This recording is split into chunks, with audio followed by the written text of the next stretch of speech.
Don Gelacio Gatica, buenas tardes. ¿Cómo está Estimado Dani, usted? siempre un gusto saludarte. No, igualmente, un gusto. Pues bueno, el día de hoy quisimos invitar al maestro Gelacio Gatica Sánchez. Él es fundador del Consejo Guerrerense de los 500 años de resistencia indígena, negra y popular. Nació en Chilpancingo, Guerrero, en el barrio tradicional de San Antonio. Nació el 26 de noviembre de 1971. Es licenciado en Derecho, egresado por la UAGRO y ha sido un servidor de las culturas originarias de Guerrero. Ha estado activo en el proceso indígena en Guerrero, aquí en el municipio y a nivel nacional. Y lo quisimos invitar porque hay muchas historias que tiene la voz, la palabra de Gelacio Gatica. Y es un hombre que ha dedicado su vida entera a defender lo que muchos olvidan, la raíz, la identidad, la palabra de los pueblos originarios.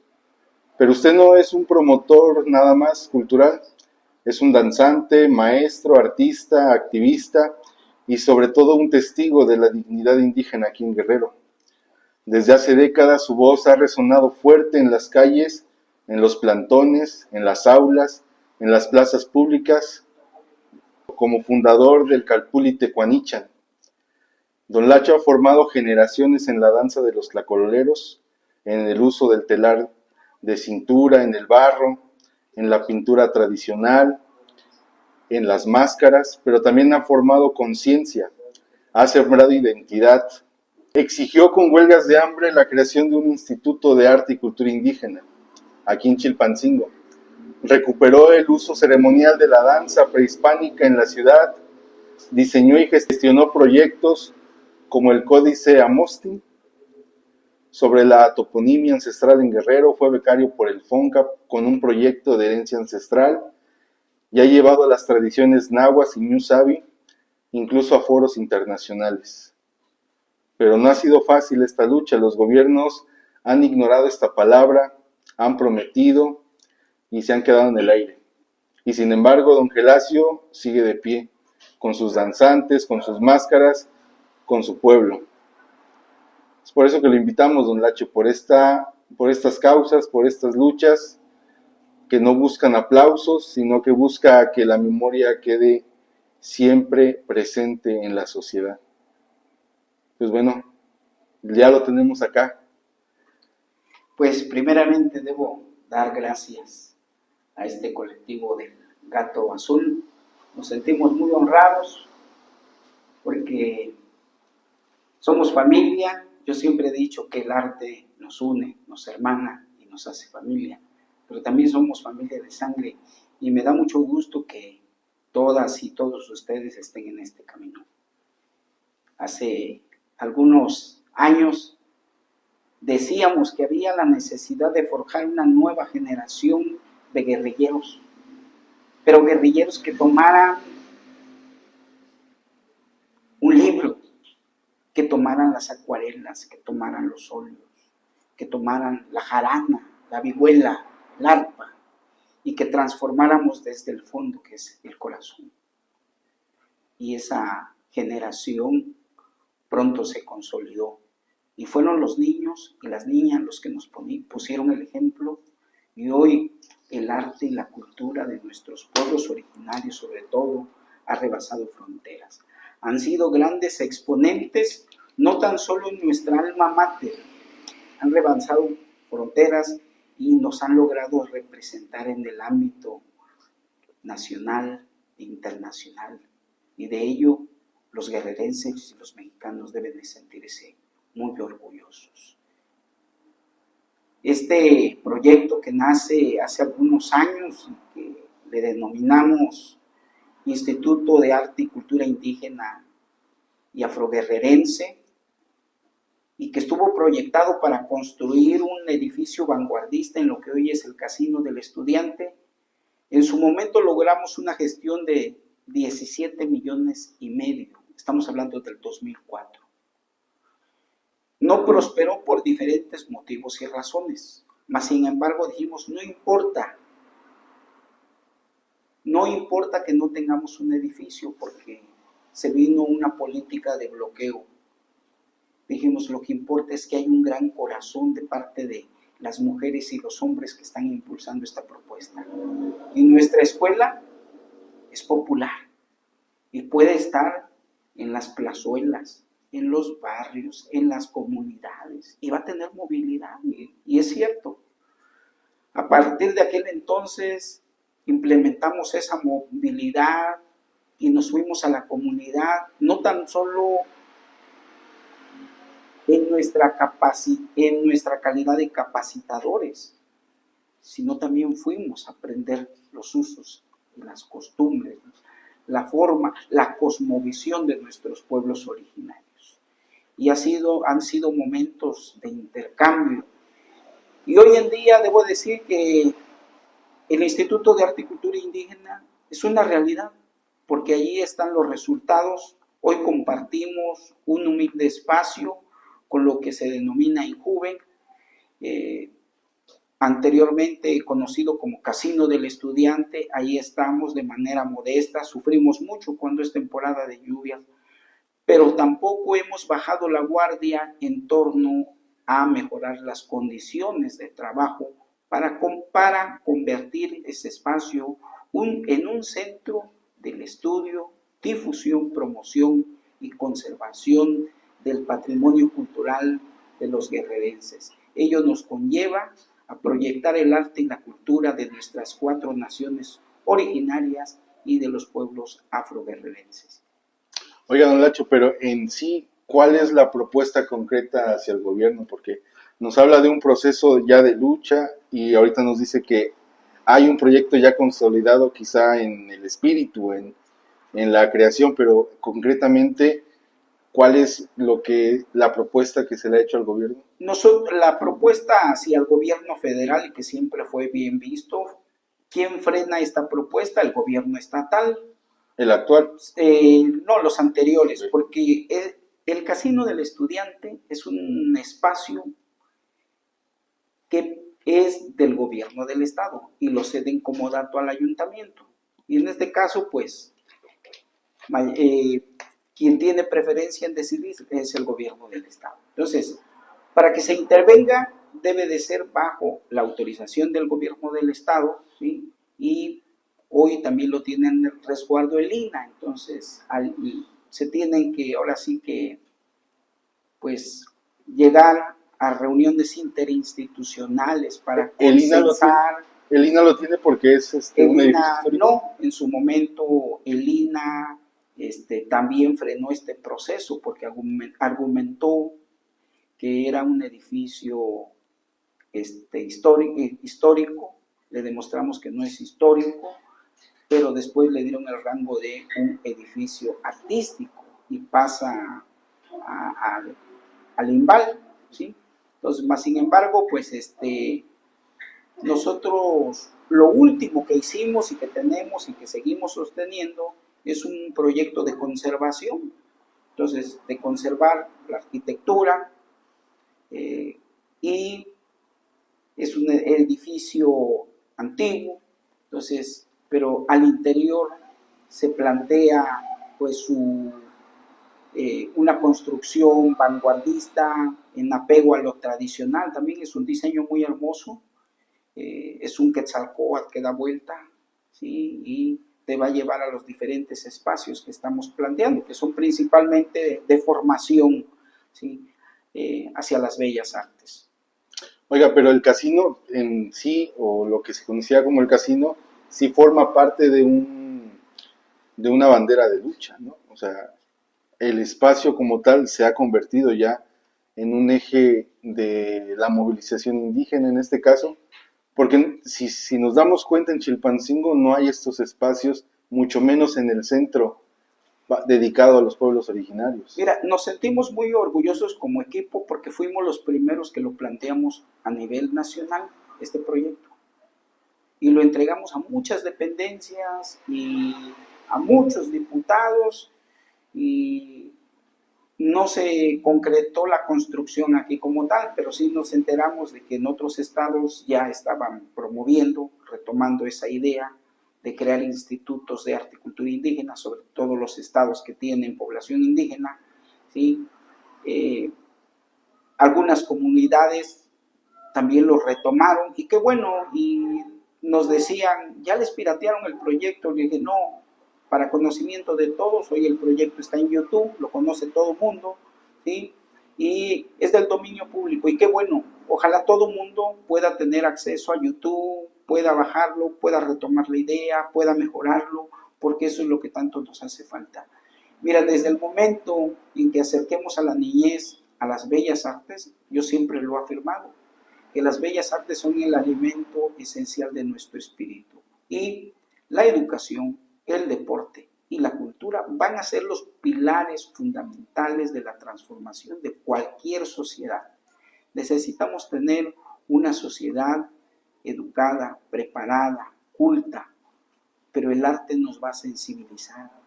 No queremos hacer artistas, queremos hacer una generación de niñas, niños, jóvenes, ¿sí? Sensibles, ¿sí? Entonces, vamos a forjar mejores seres humanos.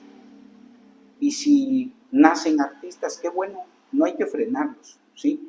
Pero aclaramos, precisamos, ¿sí? Porque hay quien se ha atrevido a opinar a veces en contrario, pero siempre vamos a decir que las bellas artes nos van a ayudar a forjar mejores seres humanos. Eso es indiscutible, ¿sí? Y hoy en día, al paso de 35 años que hemos implementado esta actividad artístico-cultural, yo no tengo alumnos delincuentes, ¿sí? Todos mis alumnos, algunos no han tenido la oportunidad de estudiar más allá de su primaria, pero son hombres de bien, honrados, honestos, trabajadores, y desde su hogar, desde su casa, siguen haciendo lo propio, se mantienen en la música, se mantienen en la danza, a sus niños los inducen en ese mismo camino. Hoy pues ya tengo hasta nietos de mis alumnos que empezamos a formar en el año de 1990, entonces se siguen manteniendo. Fuimos los pioneros aquí en Chilpancingo, la primera ONG que levantó desde Chilpancingo la voz por los pueblos originarios. Nosotros somos del producto de la creación del Consejo Guerrerense, 500 años de resistencia indígena, negra y popular, y nos seguimos manteniendo en esta lucha por la reivindicación de los derechos de nuestros pueblos originarios, no tan solo de Guerrero, sino a nivel nacional y del mundo. Hoy en día seguimos coordinando la carrera continental, que es un rezo denominado Jornadas de Paz y Dignidad, y el septiembre pasado estuvieron aquí en territorio guerrerense. Les recibimos, un servidor les recibe en Amatlán de Quetzalcóatl, Morelos, les acompaña en todo su trayecto por territorio guerrerense, montaña Costa Chica. Llegamos a Oaxaca, le entregamos a la delegación de Oaxaca y nos regresamos. Mantenemos ese vínculo de unidad, de hermandad con los pueblos nativos de lo que se llama Anáhuac, la Confederación de Anáhuac, la Confederación del Cóndor y del Águila. Entonces, estamos de manera constante en ese acercamiento con los pueblos originarios. De esta lucha que usted nos comparte sobre la reivindicación de los derechos de los pueblos, ¿usted considera que hubo transgresión, hubo discriminación para no efectuarse este proyecto de arte y cultura? Sí, fue totalmente una campaña de bloqueo total, y así lo dijeron en sus notas periodísticas que han quedado plasmadas ahí escritas las palabras en uno de los diarios que le estuvo dando mucha difusión a este proyecto, que es el Sur. Y efectivamente, ¿no? O sea, el gobierno pretendía que esos recursos llegaran a ellos, ¿no? El gobierno estatal. El gobierno estatal. Nosotros nunca dijimos que queríamos el dinero, nosotros dijimos, ¿no?, que la obra llegue a Guerrero, que se consolide, y el gobierno del estado, a nosotros siempre nos quedó muy claro que el gobierno del estado iba a abanderar esas obras, ¿no?, de beneficio social, porque nosotros en nuestra calidad de organismo de la sociedad civil únicamente nuestra tarea es de ser gestores. Gestionamos en su momento, le pusimos en charola de plata este proyecto a Ceferino, y a mí me dijo de manera personal en el Congreso de la Unión: yo no he gestionado nada y a mí este proyecto no me interesa. Y le dije: no, señor, muchas gracias. Y bueno, ahí nos quedó muy claro de que no había un interés. Posteriormente se viene una política de golpeo hacia la organización, hacia un servidor, y pues no pudimos aterrizar la construcción como tal. Pero hoy somos una institución, toda una institución, no me canso de decirlo, que ha rebasado fronteras. ¿Fue duro el golpeteo?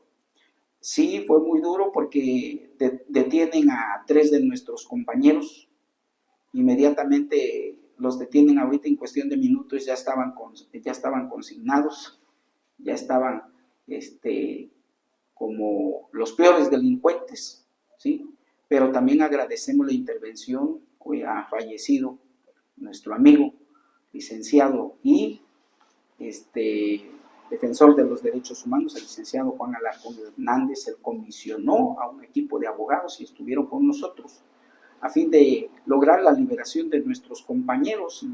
Logramos liberarlos, ahí los detienen un jueves, pretendían darles el famoso sabadazo, pero el día viernes al filo de la medianoche nos estaban entregando a nuestros compañeros.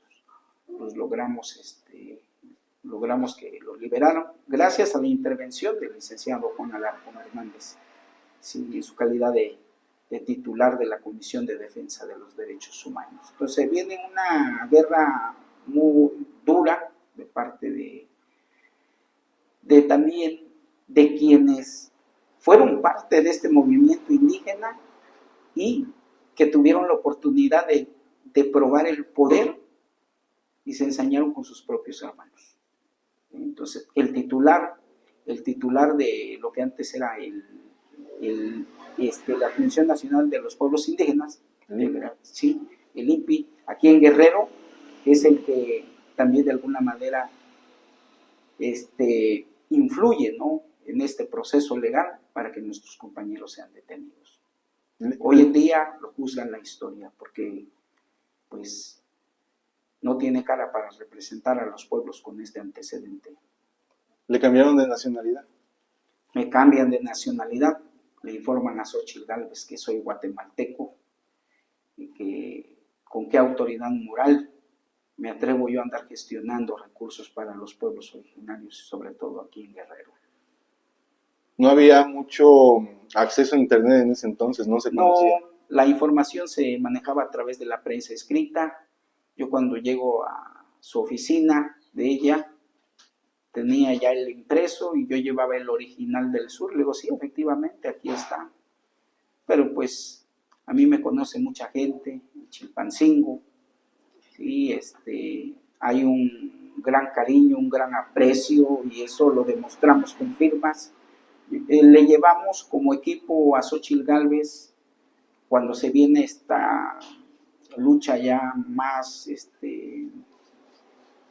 directa hacia nosotros, ya cuando nos declaran la guerra, por decirlo así.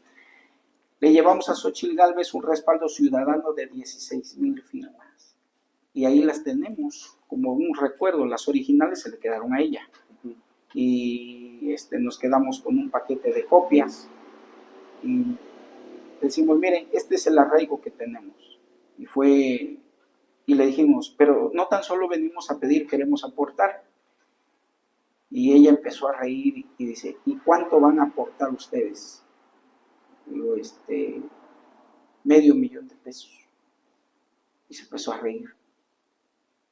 Y le digo: abre el expediente.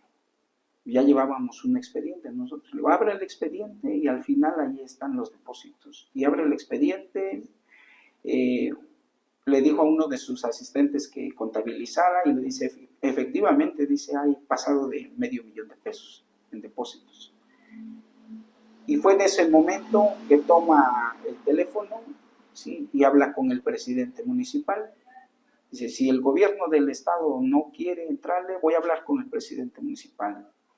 Habla con el presidente municipal, que en aquel entonces estaba el doctor Saúl Alarcón Abarca. Pues en los procesos administrativos hay un periodo de planeación, ¿no? Entonces tú planeas y dices, no, pues es que no tengo recursos para este proyecto, no lo tengo considerado. Dicen, bueno, ni modo, vámonos con la aportación de ustedes. Y le dice, yo estoy poniendo 5 millones de pesos. CDI. CDI, de Sol Federal, nos estaba apoyando el diputado Javier Manzano también en la gestión. Entonces logramos cuantificar la cantidad de apoyos, ¿sí?, que serían transferidos al gobierno del estado para la ejecución de esa obra, de aproximadamente 17 millones y medio de pesos para la construcción. Y pues a raíz de esa campaña de desprestigio, corren los años, porque no fue tan solo un año, estuvimos año tras año tratando de que se refrendara ese apoyo, porque obedece a los ejercicios fiscales, se planea antes de irse de vacaciones decembrinas para el siguiente año. Entonces, año con año estuvimos dándole seguimiento, hasta que llegó el momento en que a nivel federal nos dijeron, este proyecto no va para Chilpancingo porque no podemos ponerle recursos a un presidente municipal que es priista.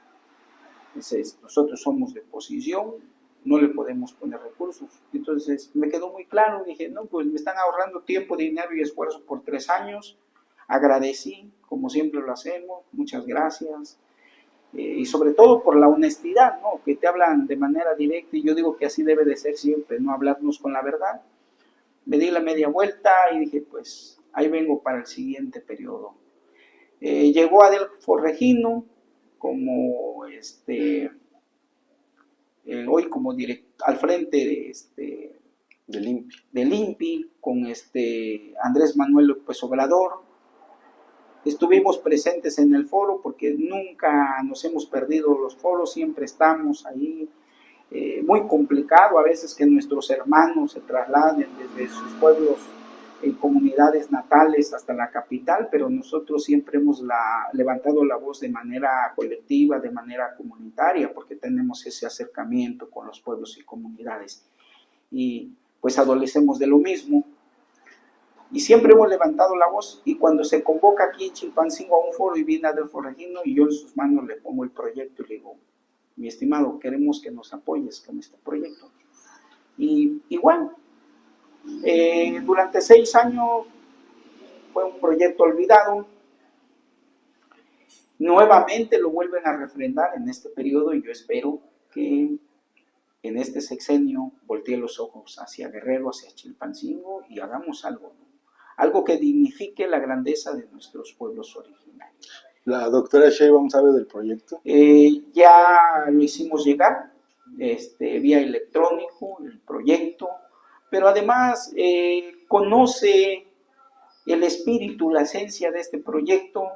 Ella conoce del trabajo que desarrollamos a nivel estatal, a nivel nacional. Hemos coincidido en algunas actividades, y yo espero que en un tiempo no muy lejano el proyecto lo pueda tener en sus manos, y pues, yo espero que lo abrace, que lo abandere. ¿Salió en una mañanera usted? Sí, así es. Esa ha sido una gran sorpresa. Vinieron todo el equipo de Canal 11, vinieron a filmar una cápsula cultural, y mi sorpresa es que pues, nos dicen, es para la mañanera, la presidenta, un programa que presenta Suave Patria, ¿sí? Y como siempre hemos dicho, esto dignifica la grandeza de nuestros pueblos, enaltece nuestras costumbres, nuestras tradiciones. Y bueno, esa es una pequeña cápsula, pero siempre yo agradezco a mis venerables maestros en la talla de la madera, en la tradición, si bien es cierto, yo aprendo por tradición familiar, pero a la muerte de mi señor padre, la vida me da la oportunidad de tener a grandes maestros y conmigo con maestros mascareros. Conocí a Chano González, un gran exponente aquí en Chilpancingo, del tradicional barrio de San Antonio. A la muerte de mi maestro Luciano, retoma la actividad Mateo González, se convierte igual en mi maestro. Aprendo los sones de los tlacololeros del maestro Ezequiel García Cástulo de San Mateo, de Pedro Flores, igual de aquí de San Mateo. Y la historia la aprendo también de maestros de la tradición, de Salomón Peralta, Justiniano Peralta, del maestro Ezequiel, todos ellos, gente de Tequicorral, los organistas, y mucha gente que nos arropó y que en su momento estuvo compartiendo mucha información con nosotros, y compañeros que estuvieron muy apegados al rito, al ciclo agrícola.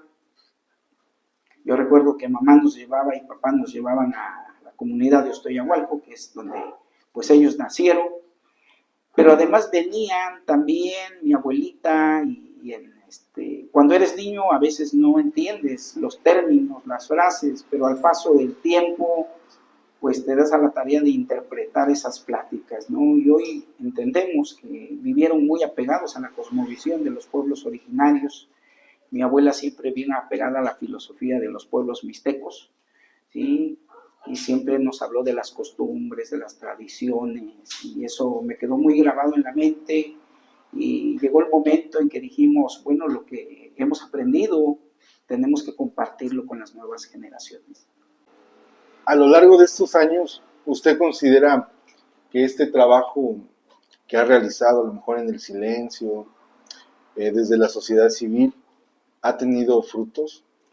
Sí, mira, pues es un trabajo que es producto del esfuerzo de un gran equipo de mujeres y de hombres comprometidos con el arte y la cultura de los pueblos originarios. Yo solamente soy uno más, pero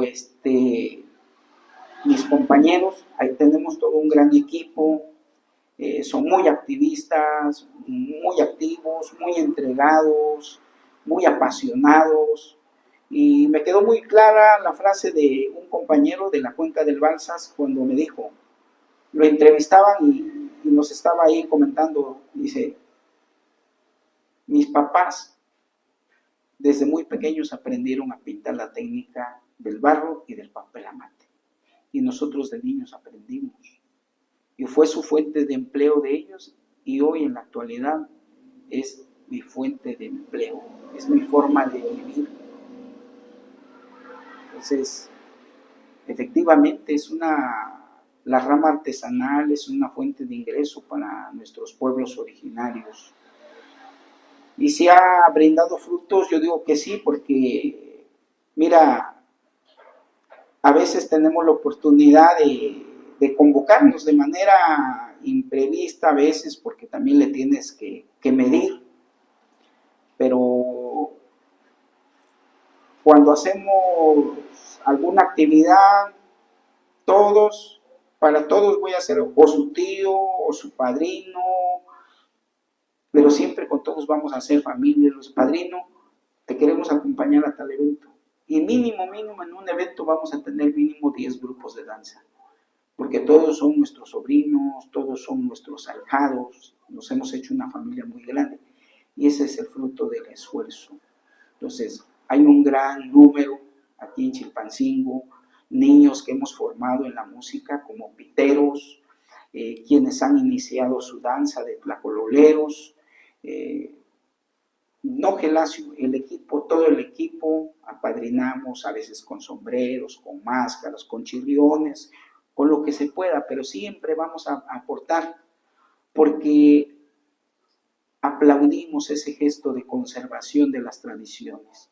Entonces les apoyamos en la medida de nuestras posibilidades, porque recordemos que no somos gobierno, que somos un organismo de la sociedad civil y que también somos gestores. A veces nosotros nos damos a la tarea de tocar puertas para llevar el beneficio a los grupos de danza y pues no tan solo aquí, ¿no? Hemos impulsado proyectos comunitarios también y nos da mucho gusto que estos proyectos pues se consoliden en las comunidades. ¿Se acuerda? En la cápsula de Suave Patria comentaba que en los 90 hubo el riesgo de que la danza de los tlacololeros se perdiera. Algo que a lo mejor las juventudes, los barrios, no han dimensionado lo que sería Chilpancingo sin la danza. Afortunadamente ha revitalizado en cierta forma las danzas, pero ¿por qué se iba a perder? ¿Cuál era ese riesgo? Mira, para el año de 1980, eso está documentado. Ya no querían danzar. Y uno de mis maestros, Chencho Flores, y su hermano Plácido Flores, de aquí de San Mateo, de ahí de Canuto Neri, por instrucciones de el gobernador en aquel entonces, Alejandro Cervantes Delgado, que le vino a dar un gran empuje a nuestra identidad suriana, lo comisiona a él y le dice, si la gente de los barrios no quiere bailar, pues pongo a disposición a los policías. Ensaya con ellos, porque ya nadie quería danzar. Y ya, además, ya nada más había 3 piteros. ¿Quiénes eran esos 3 piteros? Don Ezequiel García Cástulo, don Pedro Flores y don Salinas. Esos eran los únicos piteros que había. Y así es que a veces, pues, tenía quien le pagara más o quien llegara primero, se llevaba al pitero para su danza y los demás, pues aunque quisieran bailar, no. Entonces eso generó también desinterés. Dice, no, pues ya no hay piteros. Para el año de 1988, yo ya era, bueno, desde 5 años empecé a hacer máscaras en miniatura, pero para el 88 yo ya estaba preparando mi material dancístico, mi parada de tlacololeritos niños, y conozco por primera vez a don Ezequiel García Cástulo, y efectivamente, pues no, ahora sí, como dice el dicho, se chocanteaban, y no vino a tocarnos, pero alguien me dijo, conozco a otro pitero, a don Pedro Flores, y don Pedro Flores llegó a San Antonio, hizo escuela con nosotros, me empieza a enseñar los sones de los tlacololeros, a la par, le empieza a enseñar a sus 2 niños, a Chayo y a Chinto, y don Salinas tenía sus 2 niños, ¿sí? Y se empieza a formar la nueva generación, 5 piteros más, o sea, de 3 saltamos a 8 piteros. Cuando aprendo los sones de los tlacololeros, yo luego vi la forma de cómo elaborar la flauta, de lograr la afinación, y lo primero que empiezo a hacer es a producir mis propias flautas. Y luego a los niños del barrio yo les regalaba las flautas, ¿sí? Si veía que tenía habilidades para la música, a regalarles sus tambores. Esto motivó a las generaciones y hoy en día tengo aproximadamente, pues, qué sé yo, ya más de 20 alumnos, ¿no? Entonces, que hemos apoyado y seguimos en ese camino de la formación. Entonces, logramos rescatar la música, a forjar piteros, y en consecuencia, pues como ya hay piteros, pues empezaron a nacer también grupos de danza, y nunca bajamos la guardia en San Antonio, allí en el Callejón del Fortín, la cuna del tlacololero. Todos los años estamos formando, previo a la festividad que es de nuestro barrio en junio, tenemos ensayos con los niños, y previo a la feria de Navidad de Año Nuevo. Entonces, 2 temporalidades bien marcadas para la formación, y año con año estamos formando a estos niños y que posteriormente van a pasar a formar parte de los grupos juveniles y posteriormente de los adultos. Esto nos permitió perpetuar la danza. Soy de los pocos seleccionados que se ha sostenido y que hemos sido constantes. Y también hay que valorar el esfuerzo de los papás, ¿sí? De los niños que han tenido pues esa habilidad de conservar. Hoy en día hay muchos piteros, hoy en día nos apoyan mucho las redes sociales. Yo tengo todos los 16 sones de los tlacololeros, los tengo ya en YouTube, aparezco como Gelasio Sánchez. Ahí van a estar los 16 sones. Culturas populares, regalo a la familia Hernández mi máster, se lo regalo, lo concursan a PACMIL, lo ganan y es la tercera producción discográfica que existe de los sones de los tlacololeros. El primero es de mi maestro Siquio García Cástulo, el segundo es de un niño que lo promueve César, de ahí del barrio de San Antonio, la tercera grabación es la de un servidor ya como tal, grabamos en Radio Educación, y vamos por la cuarta producción discográfica, que es también una sorpresa, y que yo espero que se grabe aquí en Chilpancingo para pues orgullo de los chilpancingueños. Oiga, pues usted ha sido promotor de varios procesos creativos, artísticos y de festividades. ¿Qué tuvo que ver con la creación del encuentro de tlacololeros? El encuentro de tlacololeros, estando en la huelga de hambre, Zócalo de Chilpancingo, hablamos del 2004, por la defensa de este instituto, pues ya había recursos, pero había una política de bloqueo. Yo ya no pude estar el primer año de lleno para el encuentro de tlacololeros, pero posteriormente nos sumamos, fuimos parte de la Asociación Cultural San Antonio, hay un gran equipo. ¿Cómo nace la Asociación Cultural San Antonio? Creo que nada más hasta ahorita hay 2 barrios que tienen sus mayordomías. Entonces, los compañeros habían sido mayordomos, igual son gente muy participativa, muy comprometida con la tradición. Bueno, ¿y ahora qué vamos a hacer? Ya terminamos nuestra mayordomía. No, pues hay que consolidar una asociación civil y vamos a homenajear a los tlacololeros. Pero tlacololeros, pues ya para en aquel entonces, pues estamos hablando de 2004, la situación crítica fue 80-90, que ya escasamente había poquitos grupos de danza. En San Mateo, mira, nada más había el que hoy conserva Doña Mica, el Charro y mi maestro Plácido Flores, 3 grupos de danza. Entonces, pues a ver quién ganara el pitero, pues, porque el pitero nada más había uno. Entonces sí era complicado. Pero ya para el 2004, pues no, ya teníamos un buen de piteros, ya un buen de comisionados. Nosotros ya llevábamos, pues échale, desde el 88, 12 y 4, 16 generaciones de tlacololeros. Ya, o sea, estábamos bien encarrerados. Y esto se hace con la finalidad de reconocer la labor dancística de los comisionados, de los grupos. Entonces, se planeó hacer un recorrido, de llegar a la plazuela del barrio, de entregar un reconocimiento, de una foto grupal, y esto pues atrajo a muchos grupos. Hoy en día estamos participando aproximadamente 38 grupos de tlacololeros, nos visitan tlacololeros de otros municipios, ¿sí?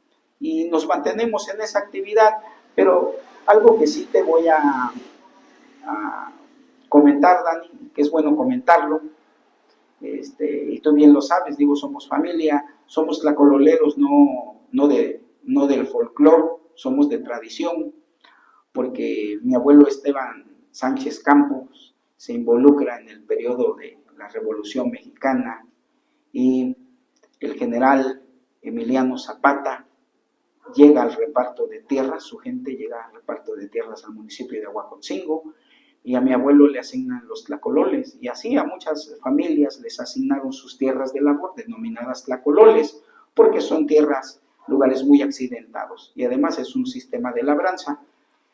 Estas tierras no, pues no las heredó mi mamá, porque las hereda el hijo mayor de cada familia, así es la tradición allá en la comunidad.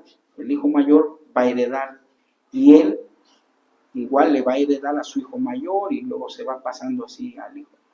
Siempre va, el que va a mantener la posesión de los tlacolores son los hijos mayores a reserva de que haya un acuerdo familiar, ¿no? Entonces puede también tener la posesión un hijo menor, o qué sé yo, ¿no? Quien acuerde la familia, pero es por acuerdo familiar, pero sí se ha hecho tradición de que los mayores.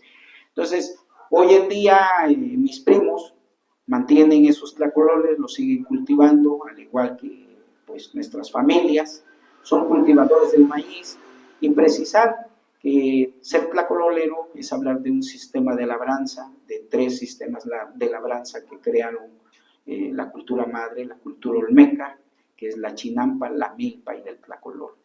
Uno es, la chinampa es sembrar en terrenos fangosos, la milpa es el sistema de riego y el tlacolor es únicamente de temporal y únicamente se siembran 3 productos agrícolas, que es el frijol, el frijol, la calabaza y el maíz, y que son productos que se hermanan, generan una interdependencia, ¿sí? Y al menos en Chilpancingo se elaboró un instrumento que es el chirrión tlacololero propio de Chilpancingo con esa visión, porque hermana esos 3 productos agrícolas, pero además es el instrumento que vincula lo terrenal y lo celestial, lo divino. El chirrión. El chirrión tlacololero. Te voy a decir por qué. Tiene una estructura, y digo, ahí está el chirrión, uno de los más antiguos, que está en posesión de mi amigo Uciel González Vega, es bisnieto de Chano González, y conserva un chirrión muy antiguo. Está integrado por unas canillas, unos huesitos, y esa canilla representa el ejote. Y luego tiene unos ochos, representa el grano de maíz encontrado, son 2 granos de maíz. Y luego vamos a tener la pajuela que representa la guía de la calabaza. Entonces, el estruendo que genera cuando lo agitamos en el aire, que es el trueno, está invocando al cosmos, pero también recordemos que lleva un cabo de madera que nos remonta a mamá tierra. Entonces, por eso la enseñanza de nuestros maestros dice que es el vínculo entre lo terrenal y lo celestial, en ese momento en que se agita el chirrión. Y hay toda una gran simbología, porque lleva una flor, el tlacololero, porque la lleva en el pecho, porque es del lado del corazón, ¿sí? Porque lleva una guirnalda de ahuehuete, ahuejote, porque esa es una tradición propia de los tlacololeros del municipio de Ostoyahualco, ¿sí? Es una tradición con la que llevaron a mi abuelo al cerro de San Marcos, porque él era devoto, su familia siempre fue devota de San Marcos. Él crece bajo esa disciplina de ser devoto de San Marcos, y entonces en la festividad de San Marcos subían al cerro de la petición de lluvias, allí en Ostoyahualco, que es un lugar sagrado, y ahí se les condecoraba a los niños con una corona de ahuejote, pero se condecoraba a los niños, ¿sí?, que iban a ser sembradores, y allá en el cerro se les decía: vas a ser calabacero, vas a ser apto para sembrar frijol, o vas a ser apto para sembrar el maíz. Yo soy, siempre lo he dicho, no tengo mis tlacololes, pero aunque sea en maceta siembro, y pues aunque no tengamos el don, lo mantenemos, pero se nace con ese don de ser agricultor. Nuestros abuelos dicen: no, es que él tiene mano para sembrar el maíz, invítenlo. A mi papá, por ejemplo, decía: no, a él llévenselo porque él es bueno para la calabaza. Y yo recuerdo que cuando falleció mi señor padre aquí en Chilpancingo, la gente de la comunidad de Pecatillas, les prestaba tierras y yo de muy pequeño iba, lo acompañaba, y sembraba. Y el último año que cuando falleció mi papá, recuerdo que se dio bastantísimo la calabaza, y había unas calabazas aproximadamente de 1 metro y más de 1 metro de grandes, y y mi mamá nos decía, ¿no? Es que tu papá siempre fue invitado a sembrar calabaza. Allá en el pueblo lo invitaban, lo llevaban, porque tenía ese don de sembrar calabaza. Entonces, eso lo aprendimos de los abuelos, y por eso siempre hemos afirmado que hoy en día, pues quien lo ve, quien lo quiere ver como algo folclórico, lo ve, pero nosotros vivimos apegados a la tradición. Nosotros vamos a darle continuidad, aunque sea en nuestro patio, vamos a sembrar nuestra mata de chile, nuestra mata de maíz, vamos a mantener mínimamente, porque no llevamos una escuela formal de tradición, pero mínimamente vamos a estar en observación constante de los astros, porque conocemos lo mínimo, ¿sí? Y siempre hemos dicho que ser tlacololero es como hoy en día compararlo a un grado de un doctorado, porque ello nos conlleva a que el tlacololero es un meteorólogo y es astrónomo. Él está en constante observación del clima, del tiempo, del movimiento de los astros, de la posición de la luna. Y esto hoy en día, siempre lo hemos dicho, o sea, no es superstición, ¿no? Como siempre se ha dicho, no es que eres supersticioso, no, es algo científico. Y hoy la ciencia lo acepta, ¿no? Que hay una influencia lunar sobre todos los seres humanos y que influye en la mente, y sobre cualquier ser viviente sobre la faz de la Tierra. Pues ha provocado muchas revoluciones de conciencia, ha ejecutado tanto en pueblos como en ciudad. ¿Tuvo intervención usted sobre el Museo Comunitario de Chiepetlán? Sí, fuimos los pioneros de la idea de abrir, no tan solo allí, en muchos lugares, siempre. Mira, la gente que tiene el deseo de hacer algo lo oye, le comentas y toma la iniciativa y lo hace, ¿no? Entonces, ahí mi compadre, ya falleció, Miguel Ángel, antropólogo, fundador de la Unidad Académica de Antropología Social, me pidió de mi apoyo, comentamos lo del museo comunitario. ¿Cuál va siendo mi sorpresa? Que pega el proyecto y se arranca. ¿Cómo hemos contribuido? Pues dijimos, vamos a poner nuestro granito de arena, pero además hoy hay un acervo arqueológico ahí en la comunidad de Chepetlán, que lo tienen en resguardo, pero además ese acervo arqueológico motivó para que los pobladores de la comunidad llevaran su material arqueológico, y en la festividad de la primavera, el señor Chipetote hacen una exposición arqueológica de su patrimonio cultural, y eso es muy bonito. ¿Qué les llevamos? Gracias al apoyo de la Universidad Autónoma de Guerrero y de Calpún y Tecuatichan, hoy tienen un acervo que exponen allí en su museo 45 fragmentos de códices. Entonces, en un formato de, ¿qué será? Como de 30 por 40 centímetros aproximadamente, son ampliaciones. La misma comunidad tiene allí réplicas de sus códices, porque mantiene códices de origen, pues, colonial. Uno es el más antiguo, que tiene matiz, es el más antiguo, pero son coloniales, están sobre el lienzo de algodón.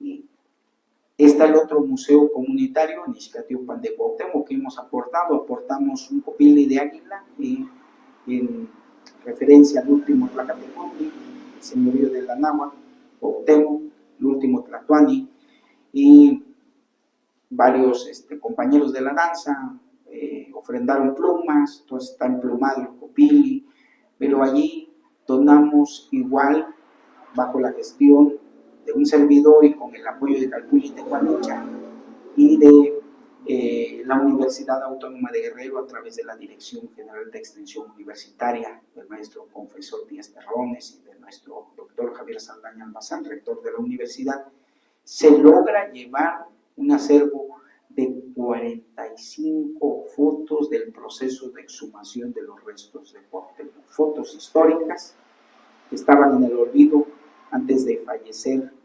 La maestra Eulalia Guzmán entrega ese archivo ya digitalizado a nuestro amigo Benito, que era el guardián del Museo Comunitario de Ixcatiopan, y Benito me invita para darme un regalo. Yo no sabía qué regalo y dije, bueno, vamos Benito, te acompaño. Llegué a Ixcatiopan, me lleva a su domicilio y me dice, maestro, aquí está el regalo. Y era una memoria. Le digo, Benito, ¿pero qué es esto? Dice, es un archivo, véalo, es para usted. A ver qué hace usted. Y no le dije nada a Benito, seguimos a la tarea de gestión y ya cuando tuvimos la gestión, el primer lugar donde se expone es aquí en Chilpancingo, al interior de nuestro Instituto de Arte y Cultura Indígena y Afro-Guerrerense. Ahí expusimos la primera exposición, posteriormente la llevamos, me parece, al Zócalo y la llevamos a Ixcatiopan de Cuauhtémoc, hoy está en resguardo, son 45 fotos.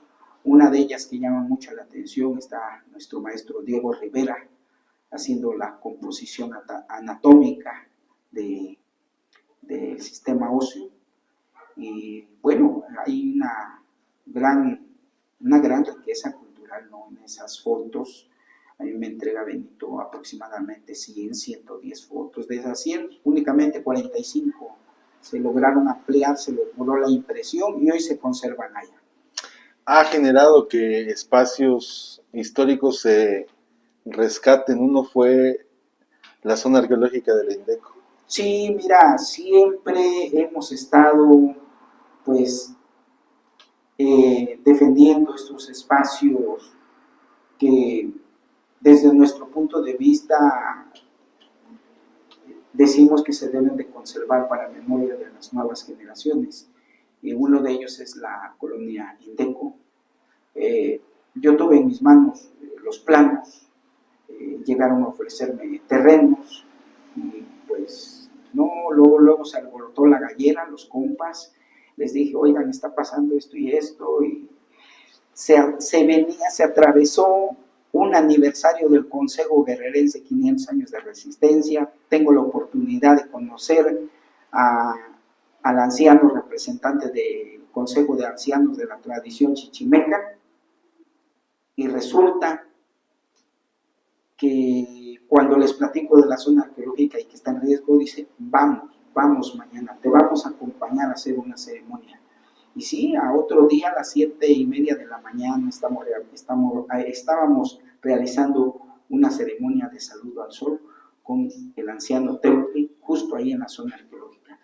Y yo recuerdo que él levantó un rezo por la defensa de ese lugar. Y dijimos que ese iba a ser nuestro centro de la medicina tradicional, que ahí íbamos a hacer un temazcal y que no íbamos a dejar perder ese espacio, porque además era un basurero. ¿Y cuál va siendo nuestra sorpresa? Ese día que estuvimos, de manera espontánea llegaron los vecinos porque les llamó la atención al oír música, tambores, caracoles, y se acercó la gente. Y les agradecimos y les dijimos que tenían que luchar por su patrimonio cultural.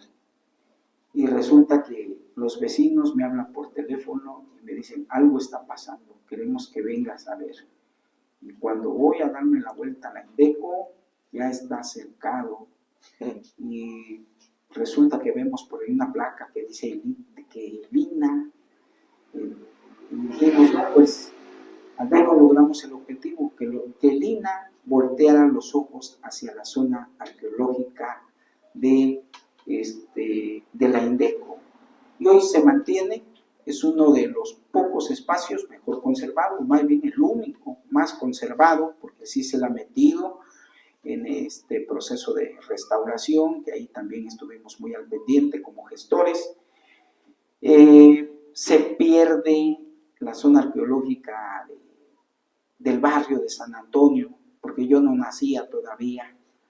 se empieza a construir aproximadamente en el 60 y duró casi 10 años para construirse esa primaria.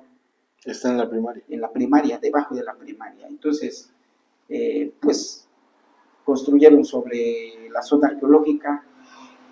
Unos vecinos vieron una piedra bonita y se la llevan y la estaban ocupando de lavadero. Se hizo curioso el doctor en historia Héctor Gutiérrez y se va dando cuenta que es una piedra labrada con la imagen de Tlaloc. La recupera la escuela y le atraviesan un tubo y le construyen una fuente en San Antonio. Y ya cuando por los años 90, sí la pintan de verde y nosotros decíamos, vamos a jugar a la rana.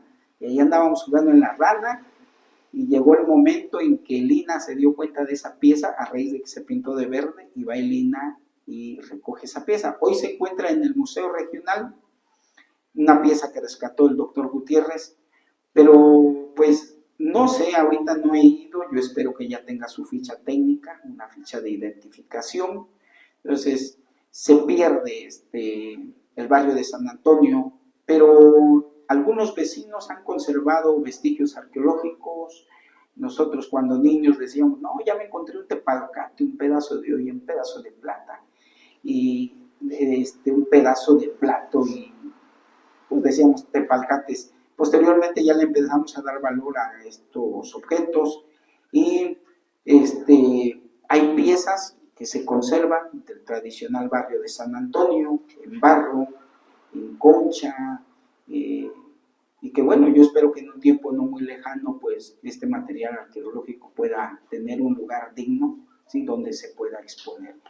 Otro de los espacios en el que hemos participado y hemos pues dadole difusión, ¿no?, es a Cerrito Rico, La Trinchera. Aplaudimos mucho la labor de nuestro amigo Moy Nava, que es un antropólogo muy dedicado, muy apasionado a la arqueología.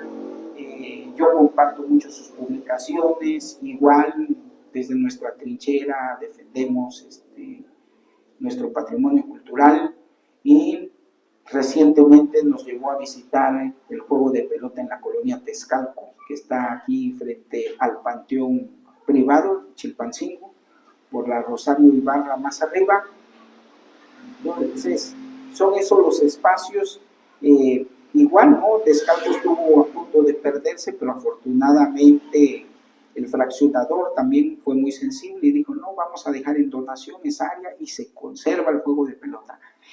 Ya encontramos otro juego de pelota en esa misma área y hoy podemos presumir que tenemos 2 juegos de pelota, y qué bueno que se están conservando, qué bueno que Lina hoy está tomando participación, que conoce de este espacio. ¿Cuál es el otro espacio en el que nos hemos sumado, pero que ha sido una defensa de niños? En el municipio de Tixla tengo un compadrito que se llama Santi, y que nos hicimos compadritos hace 3 años, tenía aproximadamente 10 años, apenas cumplió 13 años, y Santi se dio a la tarea de defender la zona arqueológica. Y cuando lanza su primer comunicado de defensa, afortunadamente estaba yo, le doy difusión a ese video, y todos dijimos, vamos a cerrar filas en torno a Santi, vamos a apoyar. ¿Y cuál va siendo nuestra sorpresa? Que cuando hacemos el festival de juegos tradicionales, decíamos, nos damos por bien servidos si llegan 20 niños. No, cuando llegamos nosotros a las 8, estaba convocado a las 9, llegamos como a las 8:30. No, ¿cuál va siendo nuestra sorpresa? Estaba súper llena la zona arqueológica. Y yo le calculo aproximadamente 500 asistentes. Hay gente de Chilpancingo que nos conoce y que cuando se dio cuenta que íbamos a estar allá con los juegos tradicionales se fue a Tixla.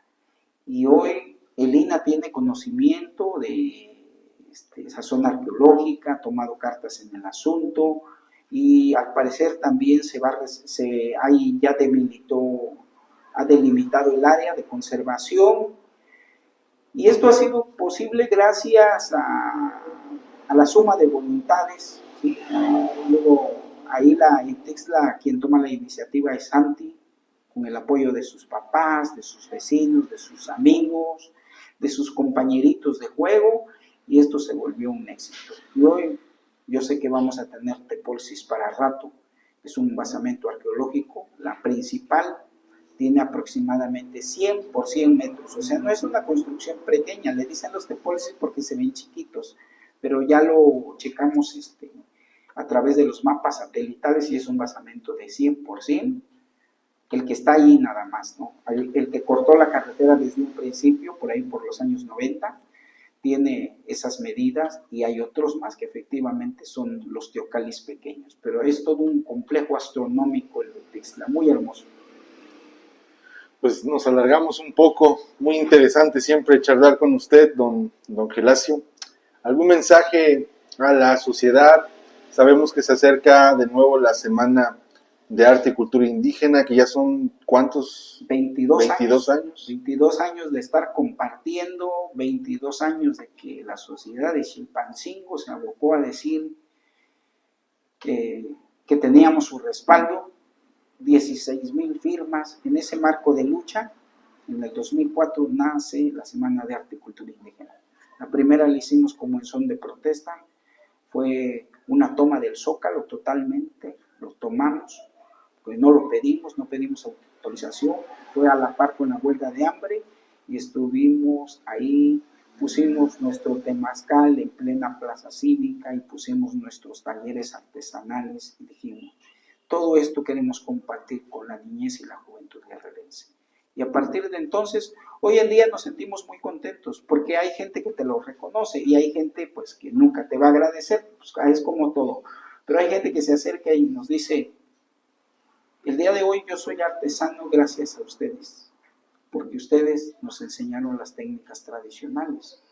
Y hoy hay mascareros que igual se acercan a mí y me reconocen y me dicen, usted es mi maestro, y luego les pregunto, pues ¿de qué? Porque con tantos alumnos que tengo, y me dicen, no, yo soy su alumno de máscaras. Y el regalo más grande que me han dado como mascarero es el que llegue un alumno y me diga, bueno, llegó y me dijo, maestro, quiero tomarme una foto con usted. Y llevó a sus tlacololeritos al encuentro de tlacololeros y me tomo yo la foto con ellos. Dice, ¿cómo ve las máscaras? Le dije, no, pues están muy hermosas. Y me dije, usted fue mi maestro en el Zócalo y estas máscaras yo las hice. Como mascarero es uno de los detalles que no voy a olvidar, ¿sí? De que uno de mis alumnos reconozca que ha aprendido conmigo. Y así voy a tener muchos alumnos en las máscaras, en la talla en madera, que no precisamente son máscaras, en la música de los tlacololeros, en la danza prehispánica azteca. Eso es como lo que en la plástica, que también he tenido muchos alumnos, damos de diferentes talleres, pero también siempre lo hemos comentado que tenemos un gran equipo de mujeres y de hombres y que hay una gran oferta cultural. Estamos a veces impartiendo hasta 25 técnicas artesanales diferentes al mismo tiempo. Entonces, todo esto ha sido posible gracias, a nuestros hermanas y hermanos que siempre están dispuestos de las comunidades a compartir con la ciudadanía. Esto es posible gracias a un aliado que siempre hemos tenido y que nunca ha dudado en apoyarnos, que es la Universidad Autónoma de Guerrero, a través del doctor Javier Saldaña Almazán. Esto es también gracias a nuestras familias, ¿sí? Que también se suman, aportan, y pues hoy en día el reconocimiento más grande es para todas y todos ellos. A todo este equipo de colaboradores, yo cierro diciendo una frase, Dani, que siempre lo he comentado. En todos los foros he señalado que he estado en contra a veces de las políticas culturales que se tratan de implementar, porque, mira, a veces el término de cultura, que es muy amplio, muy complejo, y no se aborda en minutos, lo confunden con el espectáculo. y en el espectáculo se van todos los recursos destinados a cultura. Y un artista hoy en día se está llevando hasta 10 millones de pesos en una presentación. Y a un promotor cultural no le quieren etiquetar 2,000, 3,000 pesos porque es demasiado para una actividad. ¿Sí? Entonces, y de proyectos no se diga, hay que concursarlos. Si concursas, pasas. Entonces, ¿son buenos los espectáculos? Sí, pero hay que destinarle más a la formación. Eso lo hemos dicho en foros, hay que apostarle más a la formación de la niñez y de la juventud. Hoy voy a repetir una frase que brota desde las entrañas de la selva lacandona y que siempre he abrazado esa definición de cultura, y que palabras más, palabras menos, pero la letra dice que la cultura es lo que se ve y no se ve, producto de la relación armónica entre el hombre y la naturaleza, donde se aceptan cargos para servir y no servirse. Es todo sentido de responsabilidad y se demuestra, se observa en las fiestas, en nuestras costumbres, en nuestras tradiciones, en nuestra gastronomía, en nuestra indumentaria. Es todo sentido de responsabilidad. Frases de nuestros hermanos zapatistas. Entonces, no confundamos con el espectáculo. Y siempre vamos a levantar la voz y vamos a decir que necesitamos educar, transformar, y sostenemos que la educación, el deporte, el arte y la cultura son los pilares de la transformación de cualquier sociedad. Pues agradecemos mucho que nos haya acompañado esta tarde aquí en El Gato Azul, un proyecto cultural a través de la página Punto Política, que está abordando temas de interés social, cultural, y pues no nos queda más que darle las gracias. Dani, muchísimas gracias. Y a todo el equipo detrás de cámara le estamos infinitamente agradecidos por esta oportunidad. Gracias.